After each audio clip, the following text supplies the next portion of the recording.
Welcome home to USA Global TV and Radio, a place where dreams take flight, with authentic storytelling, diverse perspectives and meaningful conversations, where global stories unite and bridges are built beyond all borders. Discover world-class education, entertainment, hope and inspiration. Together, we're building bridges worldwide. Subscribe to our channel, USA Global TV. Download our app, USA Global TV. Be our guest or join our team. Visit usaglobaltv.com. Thanks to our founder and executive producer, Dr. Jacqueline Kerbeck. Music score by Yeffy Tang from Cloud Road Music. Voiceover artist Mike Porter. Creative direction by Paul Garcia. USA Global TV and Radio. Your home for global connection. All rights reserved. This video and its contents are the exclusive property of USA Global TV and Radio. Unauthorized use, duplication or redistribution in any form is strictly prohibited. Howdy y'all, Red O'Loughlin here. We're on the Wise Ones on the USA Network. Today my guest is Braca Getz, and she'll be joining us here in a moment. When I'm not doing TV shows, and today I do 3 back to back to back. We just finished the corner bookstore. The current one we're on is the Wise Ones, and as soon as the show is over, I'll be doing my own show called Talking Heads, and my topic today is exercise, health, and aging. When I'm not doing shows, I research the human body at the cellular level, chemically speaking. I look for cause and effect relationships. I concentrate on longevity, age-related diseases. The book I'm coming up with this summer is called Aging Sucks. And it deals with the hallmarks of aging, the hallmarks of health, and the pathways of disease. And I get into what causes us to age. What can we do to speed it up? What can we do to slow it down? What can we do to minimize our risk of disease? So that's, I think, enough about me. So why don't we just jump over right now and have Braca join us up here on stage. Hi there. Howdy. And before we get started, I wanted to make a quick comment. When I was flying in Vietnam, one of my co-pilots was named Getz, but it was spelled differently. And you're the first person I've seen even close to that. His was, I'm sure, the German version of that. But it's just interesting. I don't see that name very often. Yeah, it's from Austria-Hungary, our ancestors. Yeah. His was Goetsch. Wow. Yeah. And he's one of the few people who, was a pilot way back when and got out and decided that wasn't his forte, and he ended up in business, and I have no idea what happened, but already had, I think, 4 girls or something like that down the road. But, life goes on. Yeah. Anyway, I am super amazed. Almost 50 books. That's quite an accomplishment for such a young author. Well, I'm not young, but it is a thrill. I love writing children's books, especially. And I am fascinated by your book. Oh my gosh. I heard the ad at the beginning, and I'm really into that too. How to age joyfully. That's what it's about. Yeah. When you get down to it, it really and truly is. Yes. I have The Joy of Ageless Health is one of my books I've already published. Wow. And it is a joy when you can live every day and enjoy it, literally and truly. Yes. I was going to go a little bit further down the road before we got there, but we're there now. So I know joy and happiness is a subset of your life. So why don't we talk a little bit about that? How do you define happiness? Oh, well, we have a saying. This is an ancient saying. Who is rich? Those who are grateful for what they have. That, to me, I don't really see such a difference between joy and happiness. It's all about appreciating what you already have. That's what brings you joy in life. And I think it's the secret to happiness, and I think it's the secret also to a healthy life, and also living as long as possible, as joyfully as possible. Yeah, none of us want to have somebody changing our diaper for the last 5 years of our life. That's not a good quality of life. It's not even joy. But things happen, and we're not always in control. But while we're young enough, we can be. I got to tell you this. My father, in a way, he gave me the gift of happiness. And my father had Alzheimer's. I definitely the last 5 years of his life, and diapers were a part of his life at the end. But he actually was happy till his last dying breath. He really was. He lived a joyful life all the way through. I know his doctor used to say, you know, when you have Alzheimer's, you meet nice new people every day. He was that kind of a person. Like he would get excited about a baked potato. I mean, till the very end, you know, he was like, he had very low expectations in life, and he was actually grateful. So that's what I'm really spending my life passing on the gifts that he gave me, which is that gift of gratitude, and teaching children as young as possible in life how to live joyfully, because if you know, not everybody's born with a father like I had, you know, who epitomized that and was a role model of it. So in my books, that's what I'm trying to give over. How developing the skill of gratitude completely changes how you approach life. Do you know what somebody with Alzheimer's can do that you can't possibly do? What? Hide their own Easter eggs. That's good.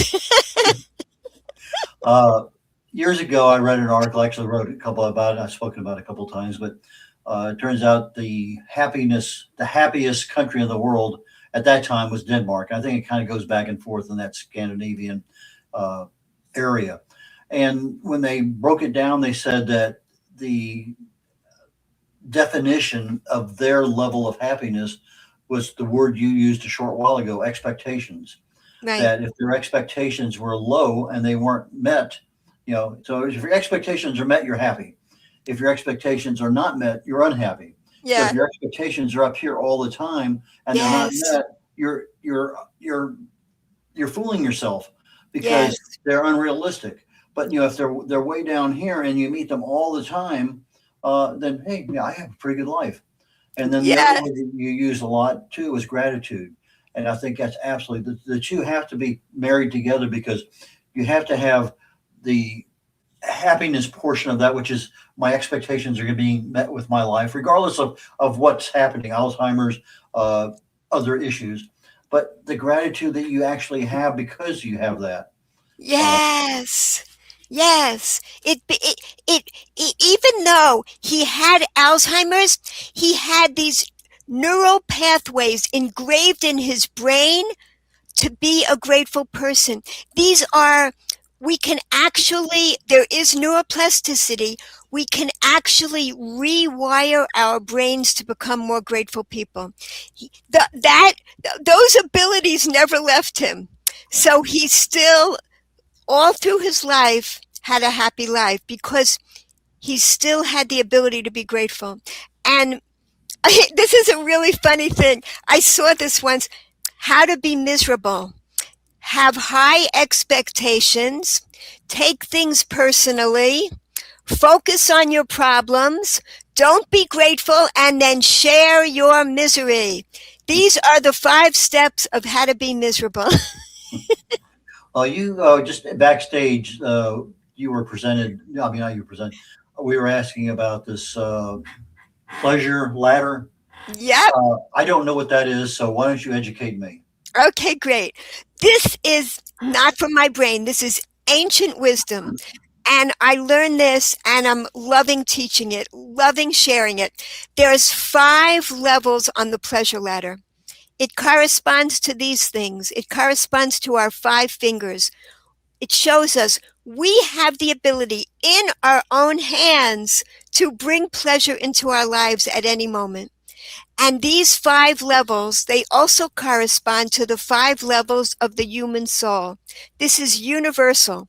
The lowest level of the soul is the part that's connected to the body.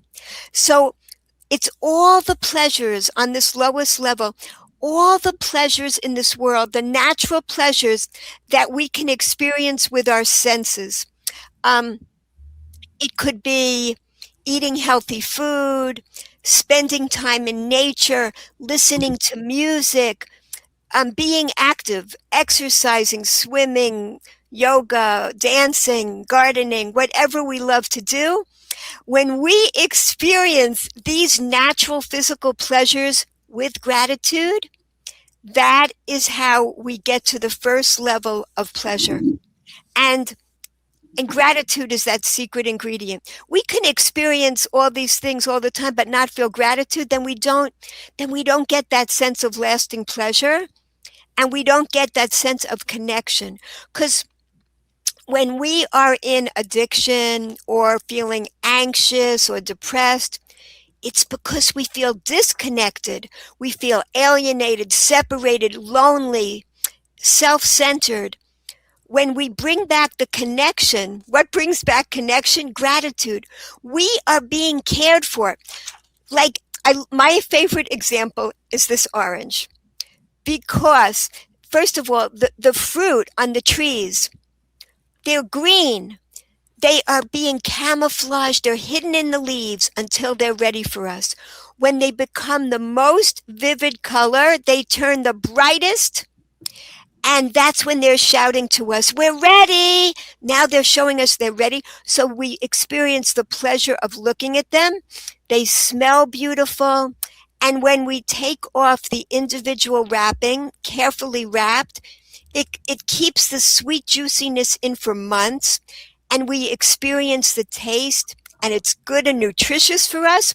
At the end, we find the seeds. The seeds are like seeds of eternity because they're designed to go back into the earth to become infinite more trees and infinite more oranges. So the orange that you're holding in your hand was designed for you to bring infinite loving kindness and infinite wisdom that's packed into it into your life. So this is how we can experience gratitude. If that's just one example of one tiny gift in our lives. Okay. Uh, and so when did you said this is not yours, this is something that's been around forever and ever and ever, but you're using it as part of your life, your lifestyle, your passion, I can tell by your voice. Yeah. So when were you It's introduced to this? wow. I was 22. I was searching for meaning in life. I had just graduated from Harvard. And the reason I went to Harvard was searching for that wisdom because I figured, okay, I was studying everything. I started doing well in high school, so I got into all these schools. I went to Harvard, and I figured this is the epitome of wisdom. I'm going to find it here. What's the purpose of life? That's what I was searching for. I didn't exactly find that there, but I went on to medical school. I was studying to be a psychiatrist. And while I was at Harvard and while I was at medical school, I was getting sicker and sicker. I was getting developing a food addiction and eating disordered behavior, and the behavior were getting more and more bizarre. And it wasn't until later I actually visited a psychiatrist for the medical students when I was in medical school. And I told this psychiatrist all the really bizarre things I was doing. Because when you have an addiction, you have to work really hard to hide it. And you've got so much energy being put into covering it up and appearing normal on the outside. So I'm doing all this. It's exhausting. And it's a prison. That's really what an addiction is. So I'm all wrapped up in this. It's using up all my energy. And the psychiatrist I met with, he said, you know, all that you're describing, you keep talking about this spiritual emptiness. I think, when you go to Israel this summer, you're going to find what you're looking for. It was a really strange thing to say. I had a 6-week break. I went to Israel that summer, and I ended up finding like this spiritual wisdom I did not know about. And it changed my life. It changed my whole life course. I didn't end up going back to the United States. I didn't continue with medical school. My life course went completely in a different direction. And that's when I began, once I learned that this deep spiritual wisdom about life that I was searching for, finally, I put it into children's books. And that's what I've been sharing ever since, on the most simple level, these deep concepts brought down to a level that even the youngest children can understand, about what are we here for, and how can you live a joyful life. What are your typical ages for the books that you write? The youngest books are for like several months old. I have like board books that show how to look at the world with joyful eyes, even as a baby. It's pictures of babies doing joyful things. It begins at that age. But most of my books are picture books for ages 3 to 7, I would say. And I don't write chapter books except for the book about my life. That's my memoir, but I didn't really write it. It this book nourished the soul, filling the emptiness within. It's really, I compiled my diaries and my journals and my letters, and I filled in the missing pieces. And it's kind of almost a documentary as you watch me developing food addictions and then healing from them. Um, I didn't even know how I was able to heal from the addictions until I found my diaries and put the book together. And that's when I realized, what did one thing have to do with the other? How, when I finally was able to nourish my hungry soul, there was no longer a need for the addictions. Because that emptiness within that we all have, we try desperately to fill it with externalities, but it doesn't help, because it's not a physical hole, it's a spiritual hole. And the only thing that fills that spiritual hole is gratitude. That's what fills you up with the fulfillment that we're all searching for. Very interesting. And you've written, I'm not sure how many, 45 in one place, 47 in another, 40 plus. So I just put almost 50 books. I'm not sure. But what's the number of books you've written? Gosh. Okay, so there's 46 children's books and 47 books altogether, including my memoir. But there's another book on the verge of coming out now. So it's, that's why it's all different numbers all over the place. Okay, so when is your next book coming out? Your newest one? Probably in the next few weeks. It's going to be a safety book for really young children, again, for toddlers, because I have 2 best-selling safety books. These are books that help to prevent abuse in children.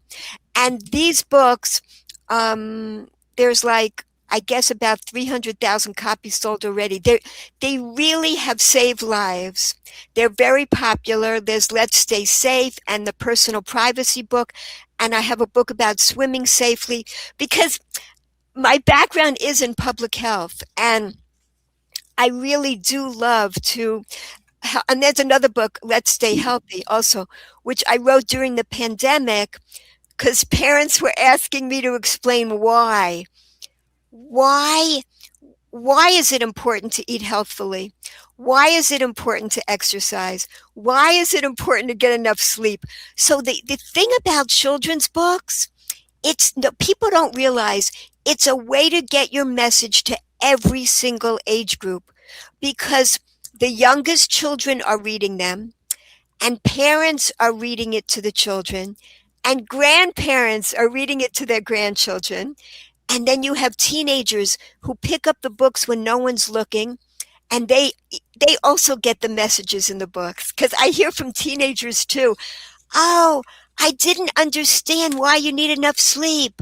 So like the book explains, see how you feel the next day when you get enough sleep and when you don't get enough sleep. You're much crankier, you don't have as much energy, and when you do, you're happier, you have energy to do things. Do the experiment on yourself and you'll see the results. So I love incorporating my love for science and healing into my books. And so the books are about physically healing and spiritual healing, so that everybody's soul can shine as brightly as possible. The garments these are the garments for our souls, our bodies. We have to keep them healthy as well. Yeah. We're getting ready to go to a break here in about 10 seconds or so. When we come back, I want to talk about your cover art and your illustration. So why don't you give us some thought to that, and we will come back here in just literally about a minute or so. So let's enjoy the break. Is it true? Is it kind? Is it necessary? In a world quick to judge, one book dares to reveal the hidden cost of silence. Discover Holy but Harmful, The Silent Sin of Judgment, How Hidden Judgments Destroy Relationships and Damage Lives by Dr. Jacqueline Kerbeck. The Amazon #1 bestseller that's transforming the way we understand ourselves and the way we see others. Pick up the companion workbook to uncover your own hidden judgments and learn how to break free from them. Available now on Amazon and at fine bookstores worldwide. Brett O'Loughlin here. We're on the Wise Ones on the USA Global TV and Radio Network. My guest today is Bracha Getz. Bracha, please join me back up here on stage. Thank you. You know, when you write a couple, 3 books, probably not too bad to figure out a cover or two. But you start writing a dozen, then 2 dozen, then 3 dozen, 4 dozen. You got a lot of illustrations, a lot of cover art. Tell us about everything that's going on in that part of the world, because I think a lot of authors would love to know. My pleasure. Up until my 40th book, I would send out my manuscripts to publishers, and my books were published by traditional publishers. When I wrote the manuscript for my 40th book, which was Let's Stay Healthy during the pandemic, my youngest children said to me, "Don't send this manuscript to any more publishers. We want to become your publishing company." That was a whole change that happened. The family took over. And now I have my youngest son and my youngest daughter-in-law, and they are the Growing Impact Publications company. And even my daughter-in-law's sister is doing the cover art. And so we work as a family enterprise now, putting out the books together. Even my grandchildren are involved as well. So we're all busy. It's a family business, and the art is so important in picture books. One of my newest books, which is a very big bestseller now, this book, it keeps selling out of every store we give it to. It's called The Mother Who Always Said Yes. It's a really weird book because the pictures don't match the words. In fact, the pictures are the complete opposite of the words on the page, and children are getting such a kick out of it. The Mother Who Always Said Yes was inspired by one of my granddaughters. I was hanging out with her, and she said, she asked her mother for some candy, and her mother said no. And she turns to me and she says, "When I'm a mother, I'm going to always say yes." And I was like, whoa, that would make a great book. What would happen if you had a mother who always said yes? So in this book, you could look at these pictures. They are unbelievable. Things get crazier and crazier as the children, they'll never go to bed. They will party a ton. Day after day, they'll just keep having fun. And everything looks like a lot of fun. Nobody will tell them that it's time to stop. And whatever they want, they can also shop. They can buy anything that they want in a store. And whatever they like, they can always buy more. They can pick everything. I won't care at all. Why should I stop them? Let them have a ball. You will see them getting everything they want, and things going more and more haywire and dysfunctional. Only in the pictures. It's hysterical. Have some more, for sure. Take these. And they won't ever have to say thank you or please. And the place is a complete mess. The pictures are hysterical. So children love it. The book never ever says that it's wrong. They just look at the pictures. They get to see their fantasies come alive and like, Wow, that would be a disaster. I guess we do need some rules, you know? I guess we do need some boundaries in our lives. Why bother them with homework or even with school? In my house, there won't be even one rule. So children get to live out these fantasies and see what really happens. The pictures play such an important role in picture books. So people actually audition to become the artists in our books. That's what they do. They contact us, they send us samples, we go to their website, they try out doing sample illustrations for the text of upcoming books, and that's how we pick our illustrators. Wow, that's pretty impressive. Yeah. It's you just kind of wowed me away there with everything. Your books are available on ebook and physical paperbacks. A few are ebooks, and a few are audiobooks, and we have some animations. All of them are hardcover books. We do have some softcover books too, actually. So it's a whole variety of what they are. Yeah. Okay, do you have any in foreign languages? Yeah, a whole bunch of my books have been translated um, into Hebrew, Yiddish, French, and Spanish. Yeah. Now, do you do some of those translations yourself? No, no, I'm not capable. And also, I love to draw, but I haven't yet illustrated any of my own books. I don't feel like I'm good enough, but if I ever create a really simple kind of book that I could illustrate, I'd enjoy doing that. Yeah. I usually ask all my authors if they use AI for anything. I'm not sure that it applies in children's books other than spell check and whatever else it might be. But do you use AI for anything? I just started. Um, what did I do it for recently? I used it to find out what kind of activities could I put in the back of the book to for parents to do with their children. It gave me ideas, and then I used those ideas. Of course, putting it into my own words, but it was really helpful to get ideas from AI about activities that I could present in the back of books to help parents inculcate the values and the messages that are in the books. When you have a book, when do you start marketing it? So you have illustrators that are bidding for your book, so you have an idea. Do you start marketing the book before it's actually written, or do you wait till it's written, or what? We do start marketing it a little bit before the book comes out. Um, we do some of the footwork beforehand, but most of it is afterwards. And I like to tell authors this is the most important thing. Writing your book is the first step. People think it's the last step. It's the first step. Then that's when you have the rest of your life to reveal to the world all the treasures in your book. And there are an infinite amount of ways to do that.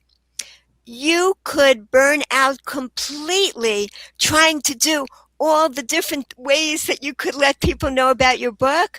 So I could tell you off the bat, just do what you enjoy. If you just do what you enjoy and you are grateful for the entire process, you will never burn out.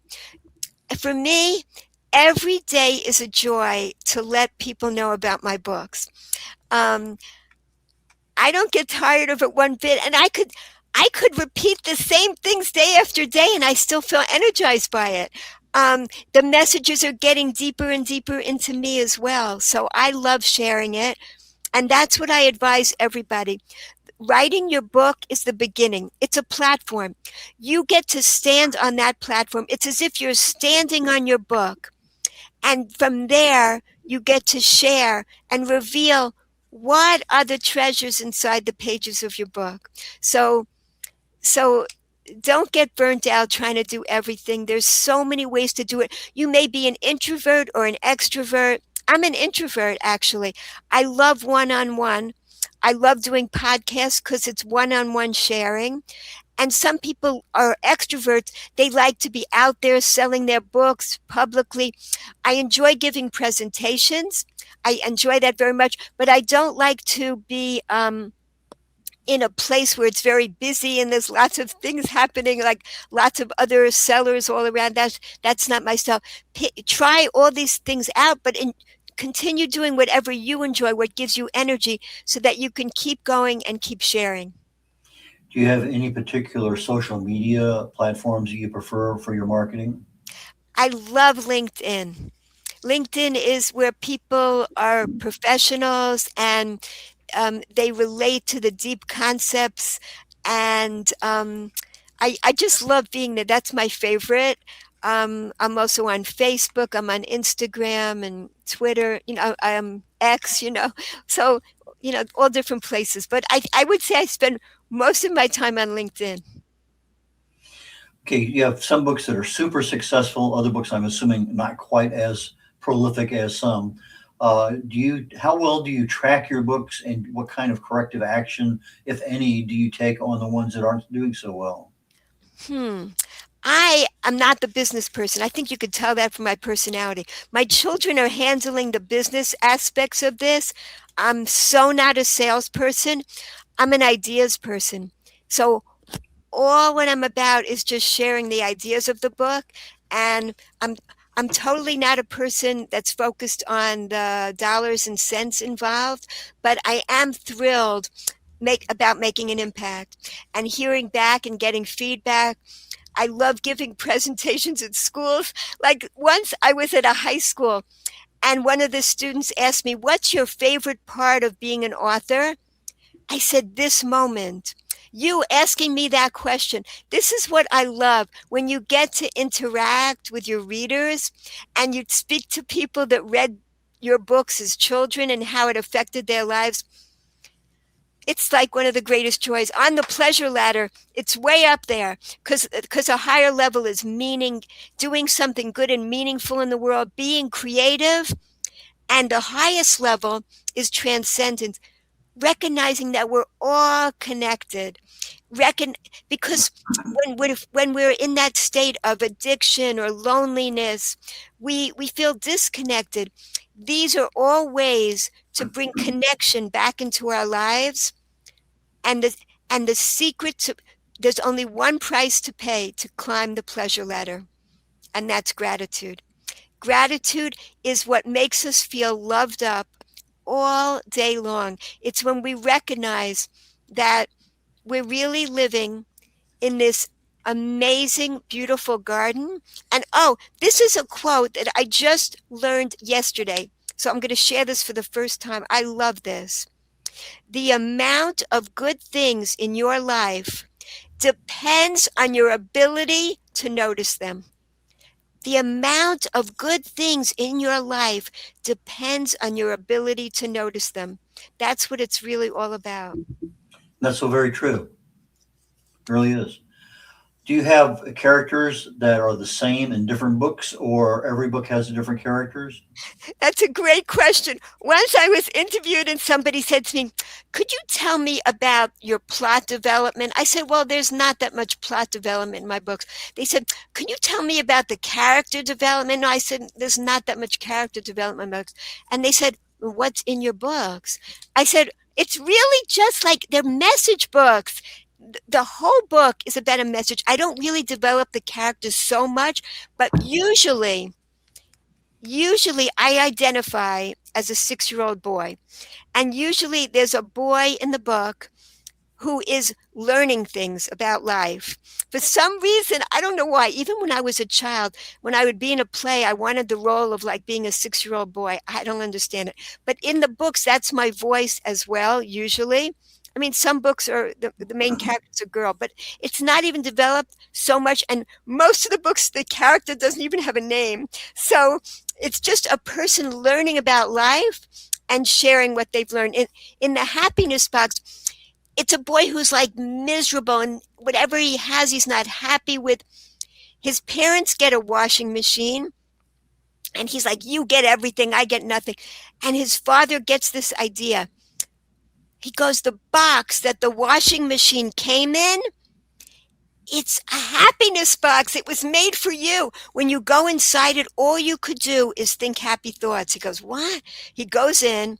How am I going to do that? Then he starts thinking of a few things he likes. Okay, I like this. I like that. He starts developing the habit. Then he goes back in the box whenever he wants to feel happy again. One day he's not near his box. And then all of a sudden he realizes, wait a minute. I do have a happiness box. I could go into it any moment. It's right here, below your hair, above your eyes. There's a happiness box in everybody's head if you let it be. So that's what this book is about, learning how to create those neural pathways, because the more we practice gratitude, the more neural pathways we create. We actually transform our brains, which are muscles, into gratitude brains. It's how it works. The neural pathways are there. Like when you go on a road you've never been on, it's rocky and awkward at first. But once you create those grooves, you can go so easily down the road. You become more adept at being grateful. It becomes an integral part of your life, and you completely transform the kind of person you are. Video trailers for your books. Do you use any video at all?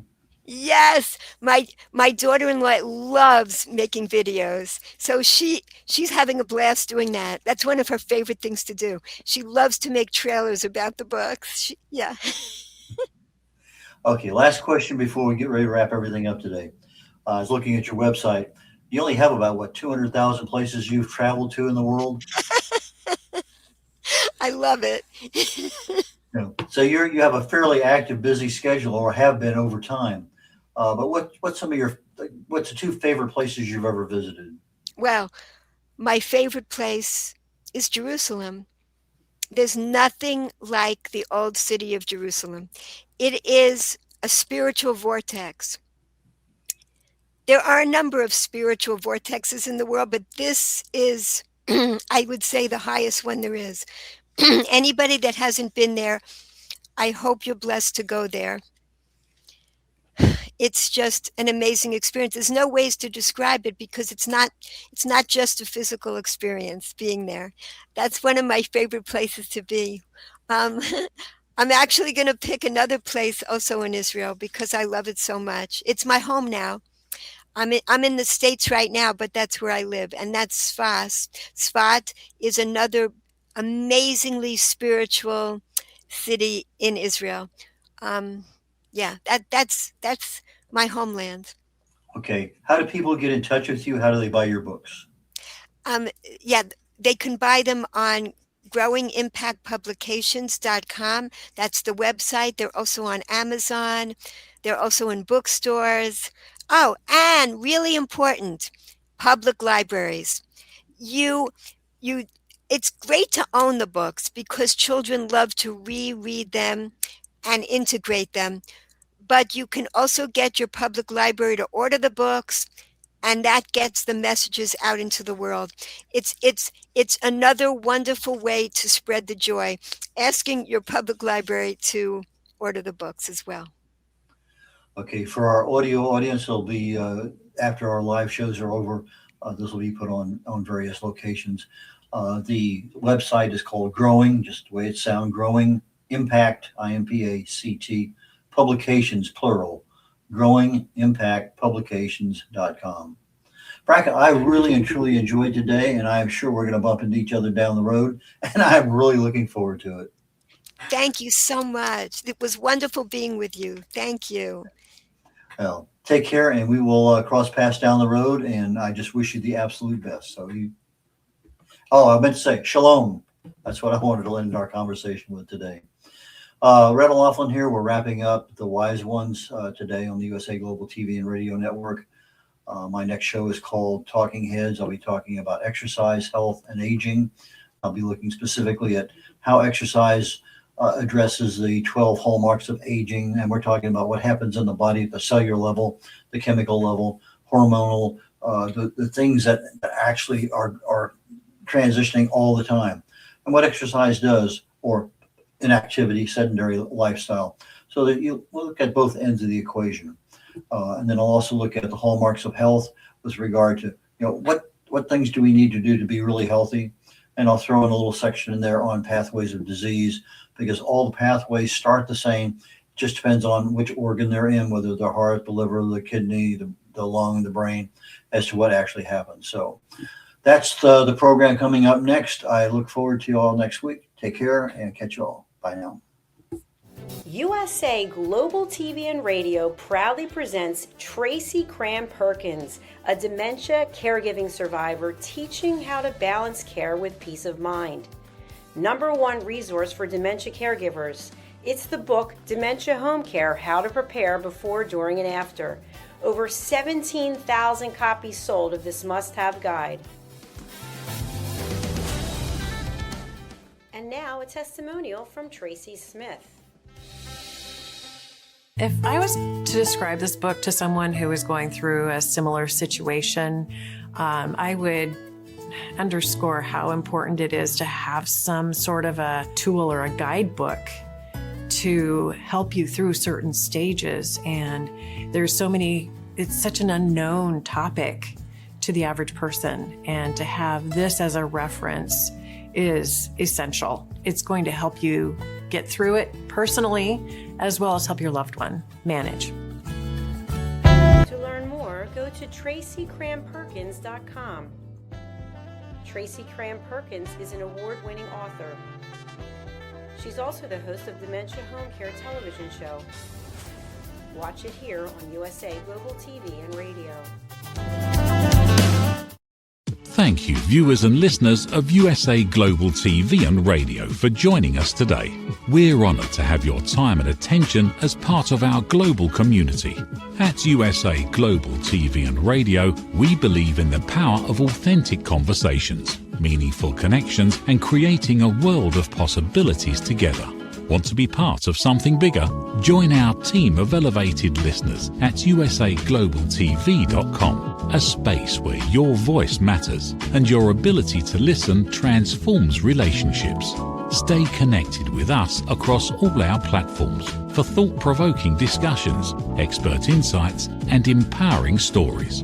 Subscribe to our channels at youtube.com/c/USA Global TV. Follow us on social media and explore the endless opportunities we're creating for growth, learning, and inspiration. Together, we're not just broadcasting, we're building bridges and changing lives one conversation at a time. For inquiries, contact us at info@usaglobaltv.com. Produced by Executive Producer and Director Dr. Jacqueline Kerbeck. Voiceover by Mike Porter. Creative direction by Paul Garcia. All rights reserved. Visit usaglobaltv.com to view our full terms and conditions.